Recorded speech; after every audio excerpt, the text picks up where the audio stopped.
자, 여러분. 대한민국 대표 뉴스 채널 YTN 있잖아요. 여기가 매물로 나왔을 때 다들 어디가 살까 하고 예상을 좀 했죠? 그런데 결과는 정말 아무도 예상 못한 이름이었어요. 바로 유진그룹입니다. 이 상황을 한 언론이 기가 막히게 표현했더라고요.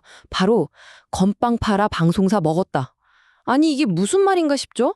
근데 진짜 이 한 문장이 이번 이야기의 핵심을 그냥 다 보여주는 것 같아요.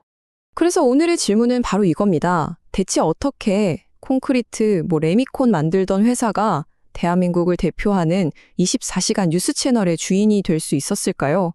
그 답을 지금부터 자료 보면서 하나하나 찾아가 보시죠. 이 거대한 콘크리트 제국, 유진그룹을 제대로 이해하려면요, 시간을 좀 거슬러 올라가 봐야 합니다. 근데 그 시작점이 정말 놀라워요. 바로 아주 작은 빵집이었거든요. 자, 여기 타임라인을 한번 보실까요? 1954년에 대흥제과라는 빵집으로 시작했죠. 그러다 60년대에는 군대에 건빵을 납품하면서 자리를 잡아요. 여기까지는 그럴 수 있죠. 근데 1979년, 바로 이때 그룹의 운명을 완전히 바꿔놓는 결정을 합니다. 갑자기 레미콘 사업에 뛰어든 거예요. 빵 만들던 회사가 콘크리트를 섞기 시작한 거죠.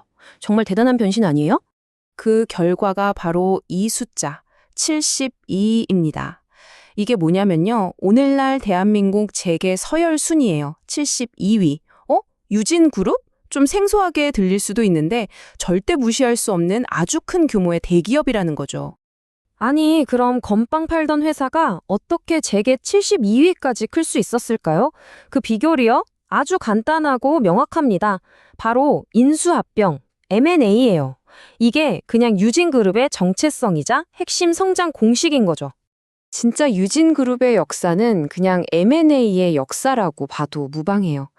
이 레미콘 사업이 사실 수익성이 그렇게 높지 않거든요. 그러니까 그 한계를 넘어서려고 끊임없이 새로운 기업들을 사들인 겁니다.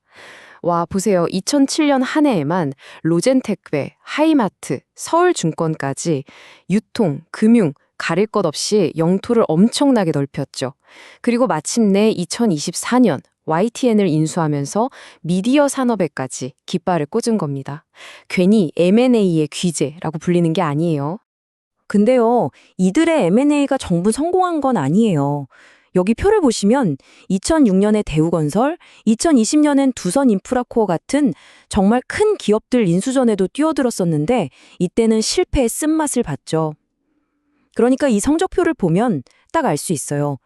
유진그룹의 M&A가 얼마나 과감하고 또 얼마나 위험 부담이 큰 말 그대로 하이리스크 하이리턴 게임이었는지를요.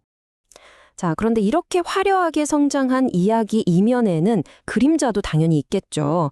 지금부터는 유진그룹을 둘러싼 여러 논란들에 대해서도 자료를 보면서 하나씩 차분하게 짚어보겠습니다. YTN 인수가요, 마냥 순탄하게 진행된 건 아니었습니다.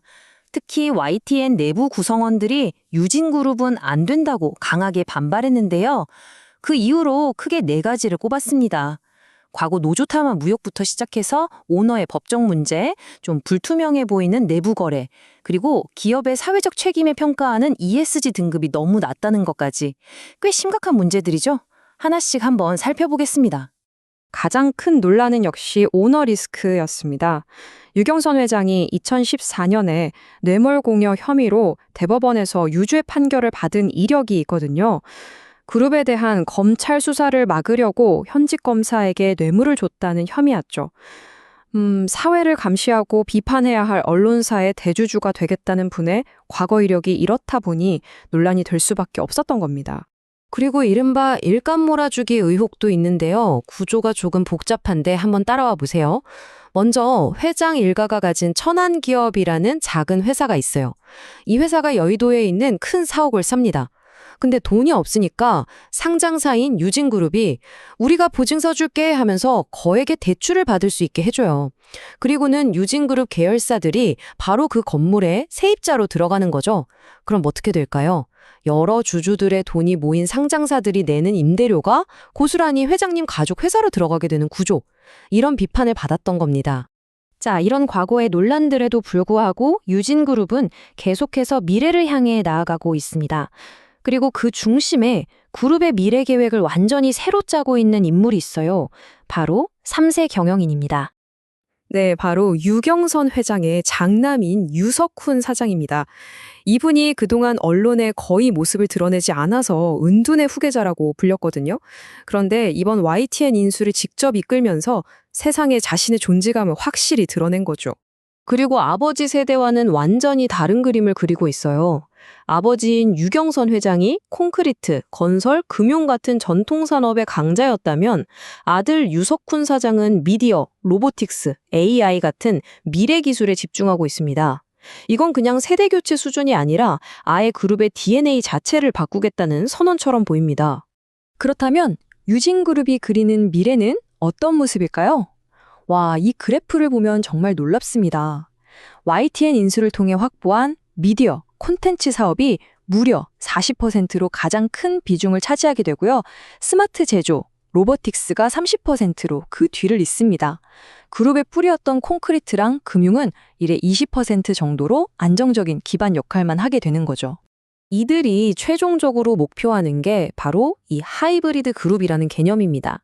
말이 좀 어려울 수 있는데 쉽게 말해 전통 제조업이 주는 안정감, 여기에다가 첨단 기술이나 미디어 산업이 가진 폭발적인 성장 가능성, 이 두 가지를 다 갖춘 회사가 되겠다는 거예요.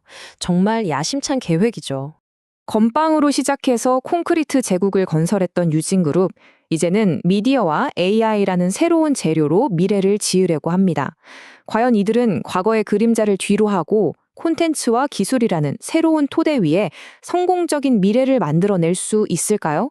그 결과가 앞으로 우리가 지켜볼 가장 흥미로운 부분이 아닐까 싶습니다.